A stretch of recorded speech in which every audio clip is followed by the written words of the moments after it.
Good evening. ముఖ్యంగా మనం ఇటీవల జరిగినటువంటి ప్రమాదం సిగాచి బిహెచ్ఎల్ దగ్గర పాస మైలారంలో మరవకముందే మళ్ళీ నిన్నగాక మొన్న నైట్లో ఈ యొక్క ఆహ్, ఆహ్,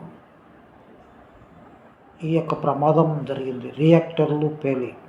ముఖ్యంగా మనము సిగాచి గురించి మాట్లాడుకుంటే ప్రభుత్వం చర్య తీసుకొని ఎండీలను, డైరెక్టర్లను అందరినీ కూడా జైలు పంపడం, వాళ్ళకు నష్టపరిహారం ఇవ్వడం ఇదంతా జరిగిపోయింది.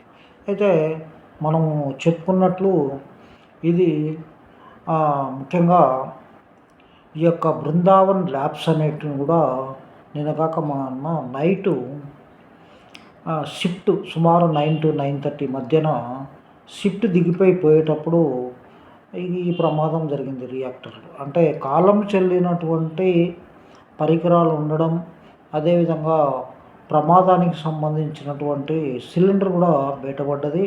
దాన్ని తనిఖీలు చేయలేదని చెప్పి మనకు చెప్తా ఉన్నారు విలేకరులు అడిగితే.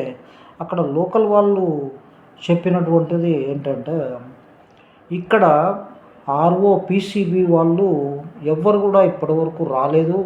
కలెక్టర్ గారు వచ్చారు, అదేవిధంగా ఆర్డీఓ గారు వచ్చారు, అదేవిధంగా తహసీల్దార్ గారు కూడా వచ్చారు.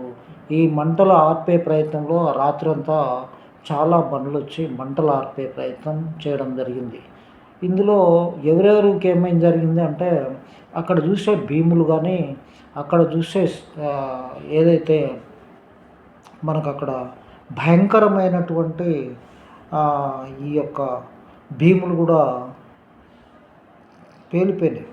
లోపల చూస్తే చాలా భయంకరమైన ప్రమాదంగా మనం భావిస్తున్నాం. అక్కడ దాదాపుగా 85% మైగ్రేట్, అంటే బయట వాళ్ళు రాష్ట్రాల్లో ఉన్నారు. తెలుగు వాళ్ళు చాలామంది తక్కువ మంది ఉన్నారు. దీని కారణాలను మనం అన్వేషించితే సరైన పర్యవేక్షణ లేకపోవడం, ఈ యొక్క ఈ దీంట్లో పొల్యూషన్ వాళ్ళు తనిఖీలు చేయకపోవడం, అదేవిధంగా దీనికి సంబంధించిన ఫ్యాక్టరీకి సంబంధించిన లైసెన్సు ఫార్మాకు సంబంధించిన వాళ్ళు కూడా తనిఖీలు సరిగా చేయకపోవడం, ఇవన్నీ వల్ల జరిగినట్లు మనకు చెప్తా ఉన్నారు.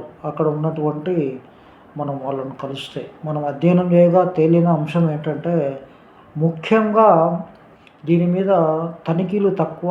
6 నెలలకు ఒకసారి ఈ సిలిండర్ల మీద దీని మీద చెకింగ్ చేయవలసినటువంటి అధికారులు అగ్నిమాపక కానివ్వండి, భద్రతా చర్యలు కానీ కరెక్ట్గా లేవు అనేటి అక్కడ ఉన్నటువంటి పబ్లిక్కు, అదేవిధంగా లోపల ఉన్నటువంటి ఎంప్లాయీస్ కూడా చెప్తా ఉన్నారు. ముఖ్యంగా ఈ ప్రాంతంలో ఇలాంటి పరిశ్రమలు చాలా ఉన్నాయి. దీని గురించి ఇంకా కొంతమంది చెప్పేది ఏంటంటే, ఎఫ్లెంట్ ఎక్కడ పడితే అక్కడ వదిలేస్తున్నారు, దాన్ని ప్రాపర్గా టీచ్ చేయలేదని కూడా చెప్పడం జరిగింది. గుంతల్లోకి కింద బోర్లలోకి వదులుతున్నారని చెప్పి కఠినమైన చర్యలు, దీంతోపాటు అక్కడ ఉన్నటువంటి ల్యాబ్స్ కానీ ఫార్మాకు సంబంధించిన అన్నీ కూడా చెక్ చేయాలని చెప్పి పీసీబీకి pollution control board RO Nalgonda గారికి చెప్పడం జరుగుతుంది. ఇది ఎలిగిరి, చౌటుప్పల్ మండలం, భువనగిరి జిల్లా. దీనికి నల్గొండలో ఆర్ఓ ఉంటాడు. ఆయన చర్యలు, దానికి సంబంధించిన ఏఈ ఒక ఆయన ఉంటాడు. ఆయన తక్షణమే అధ్యయనం చేసి దీన్ని ఏం జరిగింది, పొల్యూషన్కు ఏమేమి తప్పులు ఉన్నాయి, రిపోర్ట్ తయారు చేయాలని చెప్పి మేము కోరుతున్నాం. అదేవిధంగా నేను ఒక సామాజిక కార్యకర్తగా మేము అధ్యయనం చేయడం జరిగింది. మాతో పాటు సుధాకర్ రావు అనేటువంటి జర్నలిస్టు, జస్టిస్ చౌదరి జర్నలిస్ట్ కూడా ఇద్దరం కలిసి మేము అధ్యయనం చేయడం జరిగింది. అదేవిధంగా అక్కడ మేము గమనించడం కూడా జరిగింది. అది గతంలో ఎప్పుడో 15 సంవత్సరాల క్రితం పబ్లిక్ హియరింగ్ జరిగింది. ఇప్పుడు ఇలాంటివి కాలం చెల్లినటువంటి టెక్నాలజీతోటి జరుగుతున్నట్లు, ప్రమాదాలు జరుగుతున్నట్లు మా అధ్యయనంలో తేలింది. కాబట్టి చౌటుప్పల్లో ఉన్నటువంటి పరిశ్రమలు ఏవైతే ల్యాబ్స్కు సంబంధించినటువంటివి, ఫార్మాకు సంబంధించినవి తక్షణమే పీసీబీ వాళ్ళు చెక్ చేస్తూ ఎఫ్లెంట్ను సివరేజ్ ట్రీట్మెంట్ ప్లాన్ చెక్ చేసి అవి ప్రాపర్గా నడిచేటట్లు, అదేవిధంగా ఎవరైతే ఎంప్లాయీస్ ఉంటారో అక్కడ డిమాండ్ ఏంటంటే ఎంతమంది షిఫ్ట్లో ఉన్నారు దాని లిస్టును బయట పెట్టాలని చెప్పి కూడా వాళ్ళు అడుగుతున్నారు. ఆ విధంగా చేయాలని చెప్పి మేము కూడా కోరుతా ఉన్నాం. ఎవరు ఎంప్లాయీస్ షిఫ్ట్ లోపల నుంచి వస్తే మళ్ళీ లోపల ఎవరన్నా ఉన్నారా, కొంతమందికి చిన్న చిన్న గాయాలు తగినట్టు చెప్తున్నారు. ఆ చిన్న గాయాల పెద్ద గాయాల తక్షణమే వాళ్ళ మీద క్రిమినల్ చర్యలు కంపెనీ మీద తీసుకోవాలని చెప్పి కంప్లైంట్ ఇవ్వాలని చెప్పి పిసిబి వాళ్ళను మనం కోరుతా ఉన్నాం. ఏఈ గారిని అదేవిధంగా ఆర్ఓ గారిని వీళ్ళు తక్షణమే క్రిమినల్ కేసులు బుక్ చేసి కంపెనీ యజమాన్యం ఎక్కడున్నా సరే డిమాండ్ చేయడం ఏంటంటే వాళ్ళు తక్షణమే అరెస్ట్ చేసి దాని మీద ఎంక్వైరీ చేయాలని చెప్పి మేము పిసిబి వాళ్ళను అదేవిధంగా రెవెన్యూ అండ్ పోలీస్ వారిని కూడా కోరుతా ఉన్నాం. దీన్ని ప్రజాపాలన ప్రభుత్వం గారి తక్షణమే వాళ్ళు ఎక్కడ నుంచి చెప్పి అరెస్ట్ చేయాలని చెప్పి కూడా చెప్పడం public demand. It is my demand, మా డిమాండ్ కాదు, పబ్లిక్ డిమాండ్. అరెస్ట్ చేసి చేయాలి.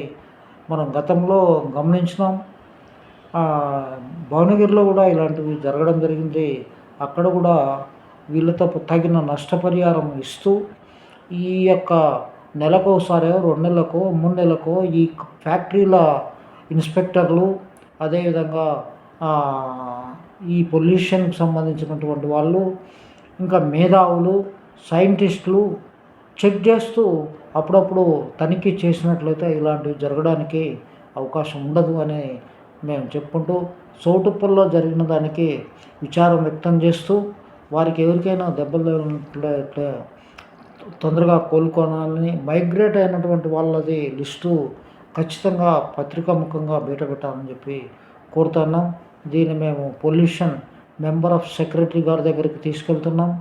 అదేవిధంగా జాయింట్ ఎన్విరాన్మెంటల్ ఇంజనీర్ అదేవిధంగా ఆర్ఓకు అసిస్టెంట్ ఇంజనీరు అదేవిధంగా దీనికి సంబంధించినటువంటి అందరికి కూడా మేము వాళ్ళ దృష్టికి తీసుకెళ్లే ప్రయత్నంలో భాగంగా ఈ వీడియో చేయడం జరుగుతుంది.